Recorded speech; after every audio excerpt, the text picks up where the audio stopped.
નમસ્કાર, સમાચારોમાં આગળ વાત કરીએ અંબાજી ખાતેની તો અંબાજી ખાતે દર વર્ષે ભાદરવી પૂનમે યોજાતા પરંપરાગત મેળામાં લાખો શ્રદ્ધાળુઓ ઉમટે છે, જેમાં મોટાભાગે પગપાળા યાત્રાળુઓ હોય છે। આ વર્ષે 23 થી 29 સપ્ટેમ્બર દરમિયાન યોજનારા ભવ્ય મેળામાં અંદાજે 40 લાખથી વધારે યાત્રાળુઓ પહોંચે તેવી શક્યતા છે।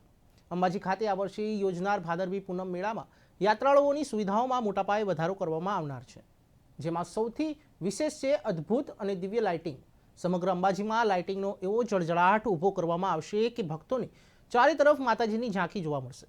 ગુજરાત પવિત્ર યાત્રાધામ વિકાસ બોર્ડ, આરાસુરી અંબાજી દેવસ્થાન ટ્રસ્ટ અને બનાસકાંઠા જિલ્લાના વહીવટીતંત્રના સંયુક્ત સહકારથી યાત્રાળુઓની સુવિધા, સલામતી અને સેવાના ભાવથી રાજ્યકક્ષાના મેળાની તડામાર તૈયારીઓ કરવામાં આવી છે।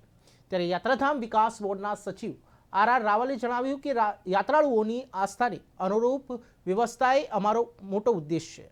તેમણે જણાવ્યું હતું કે રાજ્ય સરકારે વર્ષ 2023ના અંબાજી ભાદરવી પૂનમના મેળામાં યાત્રાળુઓની સુવિધાઓ તથા વ્યવસ્થાઓ માટે સરકાર દ્વારા જરૂરી નાણાકીય ફાળવણી કરવામાં આવનાર છે।